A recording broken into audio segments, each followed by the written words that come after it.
Hello everyone, I am सुगम। Welcome back. तो कैसे हो आप सब? आई होप आप सब अच्छे होंगे। स्वागत है आप सभी का आपके अपने एसपी स्टडी यूट्यूब चैनल पर। तो गाइस, आज हम इस वीडियो में आपके लिए लेकर आए हैं इकोनॉमिक्स का जो आपका पेपर है। एक मैंने पूरा पेपर बना दिया है, इसमें जो भी आपके महत्वपूर्ण क्वेश्चन है इस बार के बोर्ड एग्जाम के लिए, उन सारे प्रश्नों पर यहाँ पर हम डिस्कस करेंगे। ठीक है, तो पहले हम देखेंगे कि बहुविकल्पीय प्रश्न आपको कौन कौन से तैयार करने हैं। इसके बाद अतिलघु उत्तरीय प्रश्न एंड लघु उत्तरीय प्रश्न और विस्तृत उत्तरीय प्रश्न आप कौन कौन से तैयार करोगे, उन सब पर यहाँ पर हम डिस्कस करेंगे। ठीक है, तो अगर गाइस आपने ये पूरा वीडियो देख लिया तो आप अर्थशास्त्र के पेपर में बिल्कुल भी नहीं डरेंगे और एक भी क्वेश्चन आपका इस बार छूटने वाला नहीं है। तो आपको ये वीडियो एकदम से पूरा देखना है। ठीक है, और जितनी भी चीज़ें यहाँ पर आपको दी जाए इन सारी चीज़ों को आप लिख लीजिए। ठीक है, जो आपके बहुविकल्प यानी जो आपके ऑब्जेक्टिव क्वेश्चन आएंगे वो कौन कौन से आएंगे, सब्जेक्टिव क्वेश्चन कौन कौन से आएंगे, उन सब पर यहाँ पर हम डिस्कस करेंगे। ठीक है, तो अगर आपने इतना पढ़ लिया तो एक भी क्वेश्चन आपका बोर्ड एग्जाम में छूटने वाला नहीं है। ठीक है, तो चलिए शुरू करते हैं। तो देखिए यहाँ पर जो आपका पहला प्रश्न है वो क्या दिया गया उसको देख लेते हैं। तो फर्स्ट क्वेश्चन है कि समष्टि अर्थशास्त्र के प्रवर्तक कौन थे। कई बार ये प्रश्न पूछे गए हैं। देखिए आपका पूरा पेपर अगर आपको देखना है तो एक बार यहाँ पर आप देख लीजिए। पूरा जो पेपर आपका है इस बार के बोर्ड एग्जाम के लिए इम्पोर्टेंट है वो यहाँ पर आपको मिलेगा। यहाँ पर आप देख लीजिए लघु उत्तरीय प्रश्न, विस्तृत उत्तरीय प्रश्न कौन कौन से आपको तैयार करने हैं, पूरा कुछ यहाँ पर आपको बताया जाएगा। ठीक है, तो इन सारे प्रश्नों को गाइस आपको देखना है और ये सारे ही प्रश्न आपके इम्पोर्टेंट। तो चलिए शुरू करते हैं। तो पहला जो प्रश्न यहाँ पर था वो क्या दिया गया है, पहले उसको देख लेते हैं। तो हमारा फर्स्ट क्वेश्चन यहाँ पर था कि समष्टि अर्थशास्त्र के प्रवर्तक कौन थे।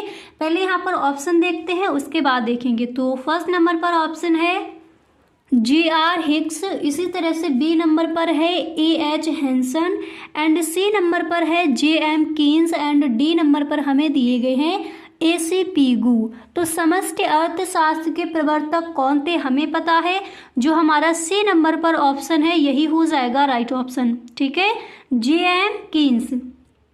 अब इसके बाद देखिए जो सेकंड नंबर पर है तो क्या दिया गया है कि समष्टि अर्थशास्त्र में किस विचार का अध्ययन किया जाता है। तो पहले ऑप्शन पढ़ते हैं।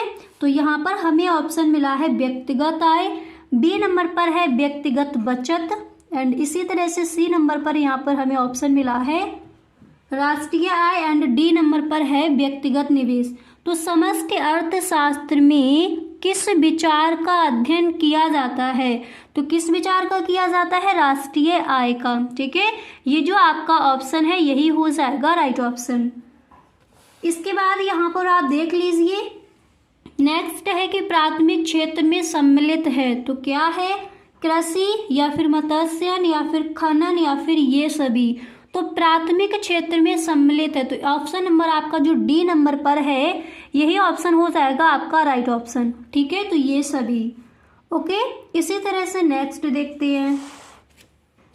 तो देखिए जो अगला प्रश्न है वो यहाँ पर क्या है उसको पढ़ लीजिए। तो नेक्स्ट क्वेश्चन हमें यहाँ पर दिया गया है कि निम्नलिखित में कौन सी समष्टि अर्थशास्त्र का विषय वस्तु है। निम्नलिखित में से कौन सी समष्टि अर्थशास्त्र, समष्टि अर्थशास्त्र यानी कैसा हो जाएगा, विशाल अर्थशास्त्र, और व्यष्टि अर्थशास्त्र यानी छोटा अर्थशास्त्र, सूक्ष्म अर्थशास्त्र। ठीक है, तो यहाँ पर क्या दिया गया कि निम्नलिखित में से कौन सी समष्टि अर्थशास्त्र का विषय वस्तु है। तो देखिए मांग का नियम ये तो नहीं होगा, प्रतिफल के नियम ये भी रॉन्ग है, लगान सिद्धांत ये भी रॉन्ग है, राष्ट्रीय आय ये हो जाएगा आपका राइट ऑप्शन। क्यों हो जाएगा, क्योंकि समष्टि अर्थशास्त्र के अंतर्गत पूरी राष्ट्र की जो आय है उसका अध्ययन किया जाता है। ठीक है, अगर यहाँ पर होता कि निम्नलिखित में से कौन सी व्यष्टि अर्थशास्त्र की विषय वस्तु है तो राष्ट्रीय आय की जगह क्या हो जाता, व्यक्तिगत आय। यानी जो व्यष्टि अर्थशास्त्र होता है उसे हम कहते हैं सूक्ष्म अर्थशास्त्र या फिर आप बोल सकते हो छोटा अर्थशास्त्र। तो उसमें हम एक व्यक्ति की जो आय होगी उसका अध्ययन करेंगे और समष्टि अर्थशास्त्र के अंतर्गत हम पूरे राष्ट्र की जो आय है उसका अध्ययन करते हैं। ठीक है, तो ये हमारा राइट हो जाएगा। अब इसके बाद यहाँ पर देख लीजिए जो नेक्स्ट है वो क्या दिया गया है। देखिए और भी आपके बहुविकल्पीय जो प्रश्न है इंपॉर्टेंट है वो आपको बताएंगे, वो आगे आपको बताया जाएगा। पहले यहाँ पर ये आप देख लीजिए, ठीक है। तो यहाँ पर नेक्स्ट है कि प्रभावी मांग की संकल्पना किसने दी थी। तो ऑप्शन पढ़ लेते हैं। फर्स्ट नंबर पर ऑप्शन है एडम स्मिथ, बी नंबर पर है मार्शल, सी नंबर पर है जेबीसी एंड डी नंबर पर है कीन्स। तो प्रभावी मांग की जो संकल्पना है वो दी थी कीन्स ने, और ये आपको याद भी होगा, कई बार ये क्वेश्चन पूछा भी गया है बोर्ड एग्जाम में, ठीक है। तो प्रभावी मांग की संकल्पना जो है वो कीन्स ने दी थी। अब देखिएगा जो आपके सब्जेक्टिव क्वेश्चन है वो यहाँ पर थोड़ी देर बाद देखते हैं, पहले हम वो देख लेते हैं कि जो हमारे ऑब्जेक्टिव क्वेश्चन है कुछ और भी हैं जो इम्पोर्टेंट है, पहले उनको पढ़ लेते हैं, ठीक है। उसके बाद जो आपके सब्जेक्टिव क्वेश्चन है, लघु उत्तरीय प्रश्न, अतिलघु उत्तरीय प्रश्न, विस्तृत उत्तरीय प्रश्न, उन सब पर यहाँ पर हम डिस्कस करेंगे, ठीक है। तो जो आपके ऑब्जेक्टिव क्वेश्चन है पहले उनको देख लेते हैं। देखिए तो यहाँ पर हमारा जो प्रश्न है वो क्या दिया गया है कि मंदी के समय कैसा बजट उपयुक्त रहता है, ठीक है।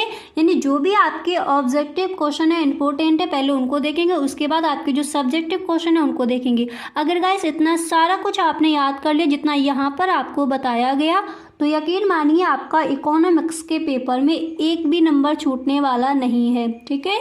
तो मंदी के समय कैसा बजट उपयुक्त रहता था, यहाँ पर देखिए फर्स्ट ऑप्शन दिया गया ए नंबर पर अतिरिक्त बजट, ठीक है, एंड बी नंबर पर है घाटे का बजट, सी नंबर पर है संतुलित बजट एंड डी नंबर पर है इनमें से कोई नहीं। तो हमारा यहाँ पर जो बी नंबर पर ऑप्शन है यही हो जाएगा राइट ऑप्शन, घाटे का बजट, ठीक है। मंदी के समय कैसा बजट उपयुक्त रहता है तो कौन सा हो जाएगा, घाटे का बजट। इसी तरह से जो सेकंड नंबर पर दिया गया उसको भी देख लेते हैं। तो नेक्स्ट यहाँ पर है कि भारत सरकार के वार्षिक बजट की अवधि होती है तो कितनी होती है, पहले ऑप्शन देखते हैं। ए नंबर पर ऑप्शन है 1 जनवरी से 31 दिसंबर, एंड बी नंबर पर है 1 जुलाई से 30 जून, एंड सी नंबर पर है 1 अप्रैल से 31 मार्च, एंड डी नंबर पर उपयुक्त में से कोई नहीं। तो यहाँ पर जो डी नंबर पर ऑप्शन है यही हो जाएगा हमारा राइट ऑप्शन। क्लियर। इसके बाद देख लीजिए कुछ और भी हैं उनको भी पढ़ लेते हैं। देखिए नेक्स्ट है कि जीएसटी है एक, तो क्या है, प्रत्यक्ष कर है या फिर परोक्ष कर है या फिर प्रगतिशील कर है या फिर प्रतिगामी पर, ठीक है। तो यहाँ पर आपका राइट ऑप्शन कौन सा हो जाएगा, तो जीएसटी एक है, तो क्या है, यह एक परोक्ष कर, ठीक है। इसके बाद यहाँ पर देख लीजिए जो नेक्स्ट आपका बहुविकल्पीय जो प्रश्न में अगला प्रश्न क्या है उसको पढ़ लेते हैं। तो हमें यहाँ पर नेक्स्ट क्वेश्चन दिया गया है, आप देख सकते हो। देखिए अगला जो प्रश्न है तो वो हमें यहाँ पर मिला है कि राजस्व प्राप्तियों की अपेक्षा राजस्व खर्च यानी व्यय का आधिक्य कहलाता है, तो क्या कहलाता है, तरलता अनुपात, राजस्व घाटा या फिर बजटीय यानी वित्तीय घाटा या फिर शुद्ध निवेश। तो बी नंबर पर जो ऑप्शन है राजस्व घाटा यही हो जाएगा हमारा राइट ऑप्शन। अब इसी तरह से देखिए नेक्स्ट यहाँ पर जो आपका प्रश्न है वो क्या दिया गया है उसको पढ़ लेते हैं। और ये जो आपका क्वेश्चन है कई बार पूछा गया कि विश्वव्यापी मंदी किस वर्ष में प्रारंभ हुई थी। तो याद कर लीजिए जो विश्वव्यापी मंदी है वो आपकी कब प्रारंभ हुई थी, इसका आंसर आपको देना। तो वो प्रारंभ हुई थी 1929 में, ठीक है। और ऑप्शन आपको कौन कौन से दिए गए हैं, 1930, 1931 या फिर 1932। तो कौन सा ऑप्शन सही हो जाएगा, ए नंबर, ठीक है। विश्वव्यापी मंदी किस वर्ष में प्रारंभ हुई थी, हमें पता है 1929 में, ओके। अब इसी तरह से देखिए जो आपका अगला प्रश्न है वो क्या है उसको भी पढ़ लेते हैं। तो नेक्स्ट क्वेश्चन हमें यहाँ पर दिया गया है कि निम्न में से कौन सी एक फर्म न्यूनतम लागत फर्म होती है। तो पहले जो ऑप्शन है उनको पढ़ लेते हैं। फर्स्ट नंबर पर है पूर्व प्रतियोगी फर्म, बी नंबर पर है अपूर्व प्रतियोगी फर्म, एंड सी नंबर पर है एकाधिकार फर्म, एंड डी नंबर पर है द्वाधिकार फर्म। तो यहाँ पर जो ए नंबर पर ऑप्शन है पूर्व प्रतियोगी फर्म यही हो जाएगा हमारा राइट ऑप्शन। इसके बाद यहाँ पर देख लीजिए देखिए इसके बाद देख लीजिए जो आपका नेक्स्ट है प्रश्न, वो क्या दिया गया है बहुविकल्पीय प्रश्न में।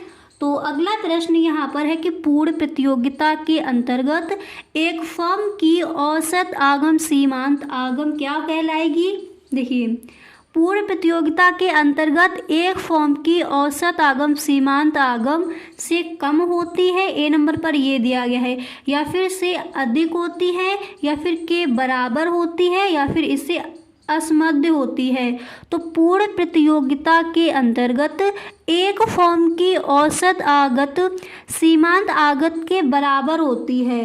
तो यहाँ पर जो सी नंबर पर ऑप्शन है यही हो जाएगा राइट ऑप्शन। ठीक है, इसके बाद यहाँ पर जो नेक्स्ट प्रश्न है वो क्या है उसको भी पढ़ लीजिए। अगला प्रश्न है कि अन्य वस्तुओं के उत्पादन में आगत के रूप में प्रयुक्त होने वाली वस्तुएं कहलाती हैं। तो क्या कहलाती हैं, अंतिम वस्तुएं, मध्यवर्ती वस्तुएं, या फिर ए और बी दोनों, या फिर उपभोग वस्तुएं। तो हमें अच्छे से पता है वो कहलाती हैं मध्यवर्ती वस्तुएं। और गाइस आपको याद रखना है ये जो क्वेश्चन है कि मध्यवर्ती वस्तुएं क्या हैं, अतलक उत्तरीय प्रश्न में कई बार ये प्रश्न पूछा गया है। तो मध्यवर्ती वस्तुएं क्या हैं, अन्य वस्तुओं के उत्पादन में आगत के रूप में प्रयुक्त होने वाली वस्तुएं मध्यवर्ती वस्तुएं कहलाती हैं। ठीक है, अब इसके बाद अब हम देखेंगे जो हमारे सब्जेक्टिव क्वेश्चन है वो कौन कौन से इंपॉर्टेंट हैं, कौन कौन से ऐसे प्रश्न हैं जो इस बार के बोर्ड एग्जाम में पूछे जा सकते हैं, उनको देखते हैं। तो देखिए अतलक उत्तरीय प्रश्न में जो आपका फर्स्ट क्वेश्चन है वो क्या दिया गया है। देखिए पहला प्रश्न है कि समष्टि अर्थशास्त्र को परिभाषित कीजिए। तो देखिए इसका जो आंसर है वो क्या हो जाएगा। सबसे पहले आपको करना क्या है, कोई भी आपका क्वेश्चन पूछा जाए सबसे पहले आप हेडिंग डालोगे। ठीक है, तो समष्टि अर्थशास्त्र क्या है, यहाँ पर आपको हेडिंग डालनी है पहले आंसर लिखने से पहले, समष्टि अर्थशास्त्र। उसके बाद इसकी जो एक व्यवस्थित डेफिनेशन है उसको आपको लिखना है। तो आप इस तरह से लिखोगे कि समष्टि अर्थशास्त्र आर्थिक विश्लेषण की वह शाखा है जो संपूर्ण अर्थव्यवस्था अथवा इकाइयों के समूह जैसे कुल आय, कुल व्यय, कुल बचत, कुल विनियोग आदि का अध्ययन करती है, उसी को हम कहते हैं समष्टि अर्थशास्त्र।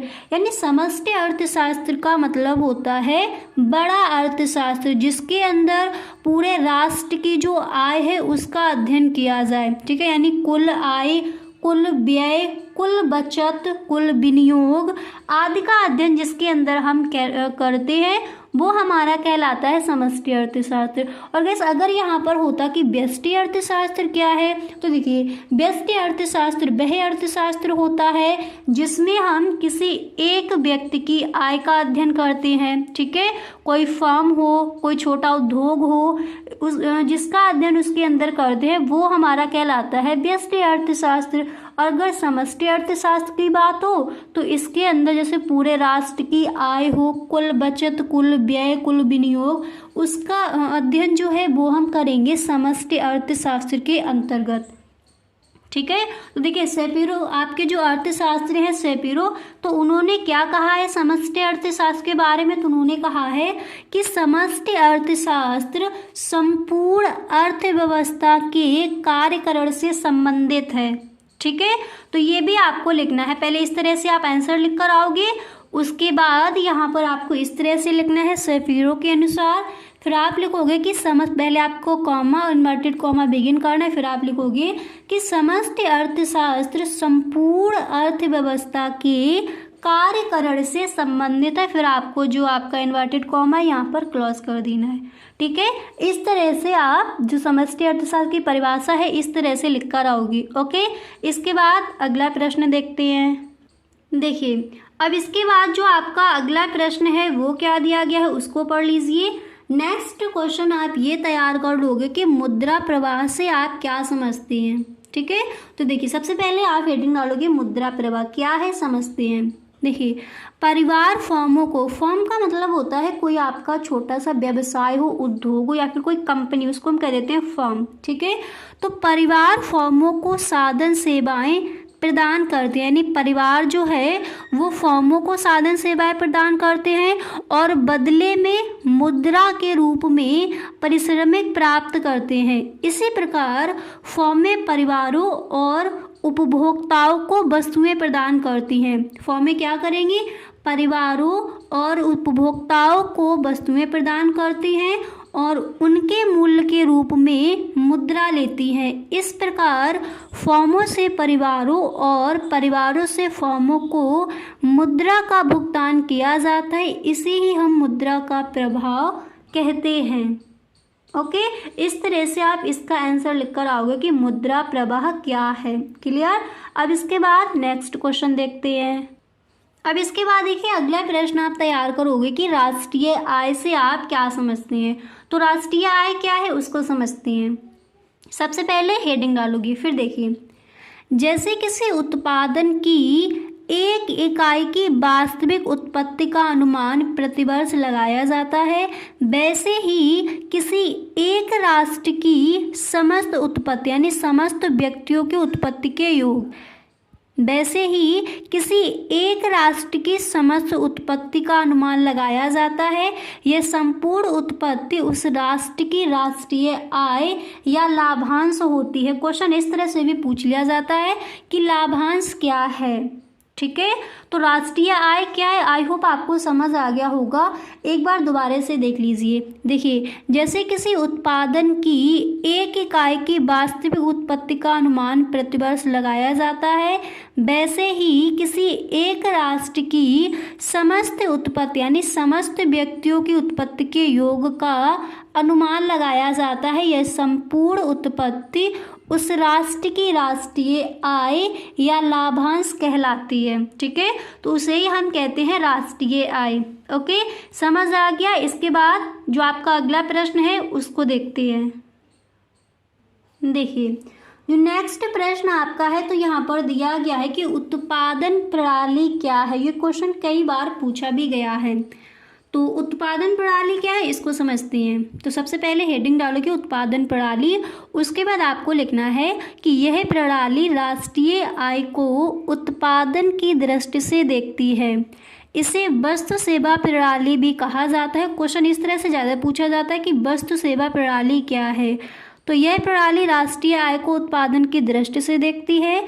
इसे वस्तु सेवा प्रणाली भी कहा जाता है। इस प्रणाली में देश के समस्त उद्योगों जैसे कृषि तथा अन्य प्रकार के व्यवसायों की कुल उपज का मूल्य चालू कीमतों पर निकाला जाता है। ठीक है, इतना लिखने के बाद चालू कीमतों पर निकाला जाता है। इतना लिखने के बाद फिर आप लिखोगे कि और इसमें से चल व अचल प्रतिस्थापन घटाकर जो शुद्ध उत्पत्ति बचती है वही उस वर्ष की राष्ट्रीय आय होती है। इसके बाद आप लिखोगे कि राष्ट्रीय आय को मापने के लिए इस प्रणाली का प्रयोग वहाँ किया जाता है जहाँ उद्योगों के उत्पादन से संबंधित आंकड़े उपलब्ध होते हैं। तो उत्पादन प्रणाली क्या है, इस तरह से आप लिख कर आओगे। इसके बाद जो अगला प्रश्न है, जो नेक्स्ट क्वेश्चन आपका कौन सा इम्पोर्टेंट है उसको देख लेते हैं। अब देखिए, इसके बाद आप ये प्रश्न तैयार कर लोगे कि प्रत्यक्ष विनिमय प्रणाली से क्या आशय है। तो सबसे पहले हमें हेडिंग डाली है प्रत्यक्ष विनिमय प्रणाली। इसके बाद आप लिखोगे कि वस्तुओं एवं सेवाओं के प्रत्यक्ष रूप से आदान प्रदान को प्रत्यक्ष विनिमय प्रणाली कहते हैं। यही वस्तु विनिमय प्रणाली कहलाती है। देखिए, क्वेश्चन इस तरह से ज़्यादा पूछा जाता है कि वस्तु विनिमय प्रणाली क्या है। तो प्रत्यक्ष विनिमय प्रणाली और वस्तु विनिमय प्रणाली एक ही है। ठीक है, तो देखिए क्या है।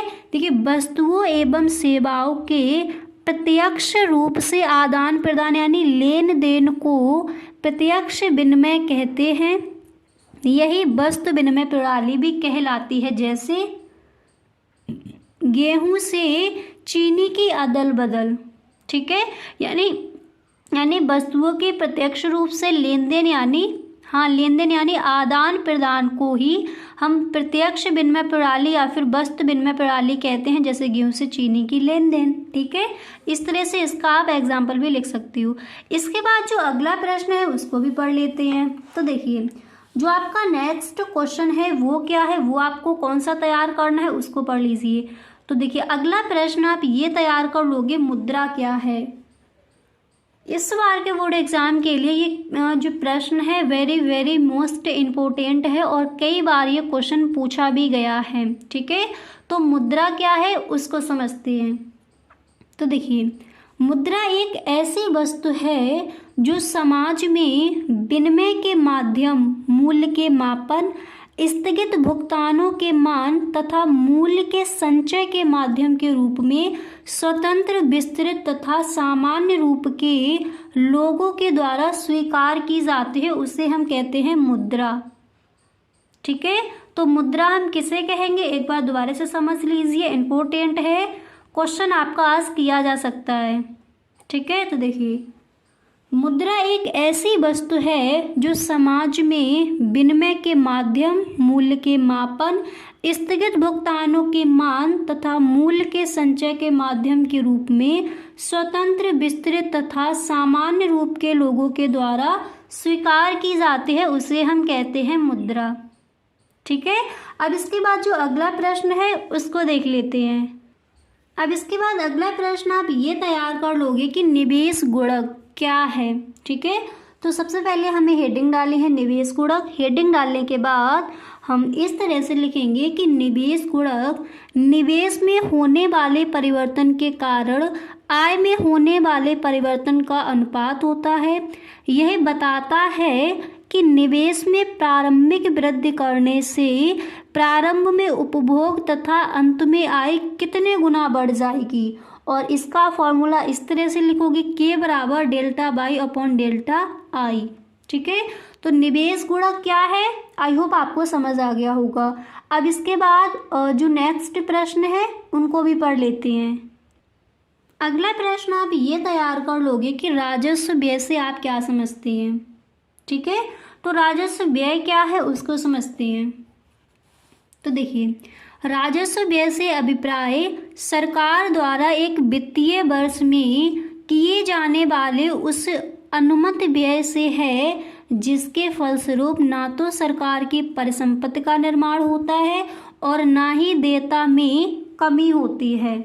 ठीक है, इस तरह से आप जो आपका प्रश्न है इसका आंसर इस तरह से लिख कर आओगे। एक बार दोबारा से देख लीजिए कि आखिर राजस्व व्यय है क्या। देखिए राजस्व व्यय से अभिप्राय सरकार द्वारा किसी वित्तीय वर्ष में किए जाने वाले उस अनुमत व्यय से है जिसके फलस्वरूप ना तो सरकार की परिसंपत्ति का निर्माण होता है और ना ही देयता में कमी होती है। ठीक है, इस तरह से आप इस प्रश्न का आंसर लिख कर आओगे। अब इसी तरह से जो नेक्स्ट क्वेश्चन है उसको भी देख लेते हैं। तो देखिए जो अगला प्रश्न है वो आप ये तैयार करोगे।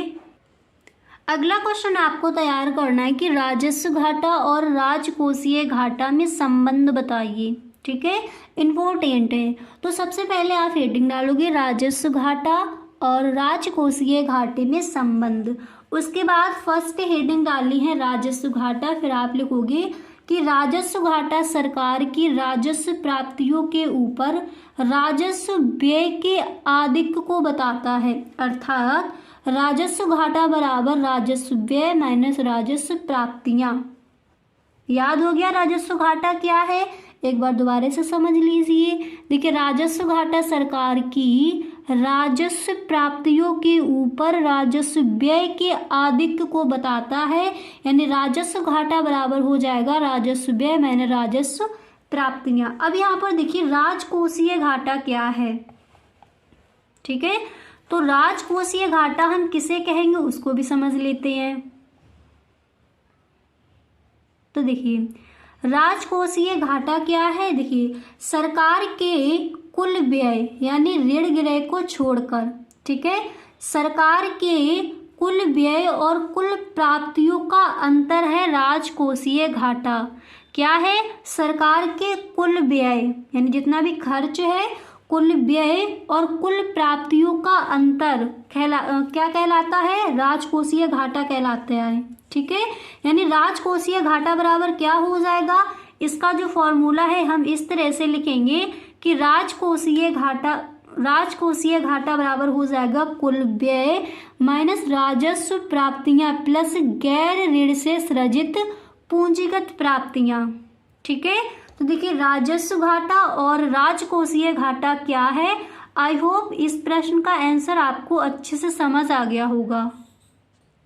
अब देखिए इसके बाद हम देखते हैं कि हमें जो लघु उत्तरीय प्रश्न है वो कौन कौन से तैयार कर लेनी है। ठीक है, तो देखिए लघु उत्तरीय प्रश्न में सबसे पहला जो प्रश्न है वो आप ये तैयार कर लोगे कि आय के चक्रीय प्रवाह का महत्व बताइए। कई बार प्रश्न बोर्ड एग्जाम में आस्क किया गया है, तो आय के चक्रीय प्रवाह का महत्व क्या हो जाएगा। सबसे पहले तो आप हेडिंग डालोगे आय के चक्रीय प्रवाह का महत्व। हेडिंग डालने के बाद आप इस तरह से लिखोगे कि आय के चक्रीय प्रवाह के महत्व को निम्नलिखित प्रकार से स्पष्ट किया जा सकता है। फिर आपको पॉइंट बाय पॉइंट इसका आंसर लिखना है। फर्स्ट पॉइंट डालकर आप लिखोगे कि देश की राष्ट्रीय आय की गणना करने में मुद्रा का प्रभाव का अध्ययन अत्यधिक उपयोगी है। यानी आय के जो चक्रीय प्रवाह है उसका महत्व बताना है। तो देश की राष्ट्रीय आय की गणना करने में मुद्रा का प्रभाव का अध्ययन अत्यधिक उपयोगी है। इसके बाद सेकंड पॉइंट डालकर आप लिखोगे कि चक्रीय मुद्रा प्रवाह के द्वारा आर्थिक एवं सामाजिक विषमता के कारणों तथा उन्हें दूर करने के उपायों का अध्ययन किया जा सकता है। इसके बाद थर्ड पॉइंट यहाँ पर आपको लिखना है। देखिए चक्रीय आय प्रवाहों के द्वारा आर्थिक एवं सामाजिक विषमता के कारणों तथा उन्हें दूर करने के उपायों का अध्ययन किया जाता है।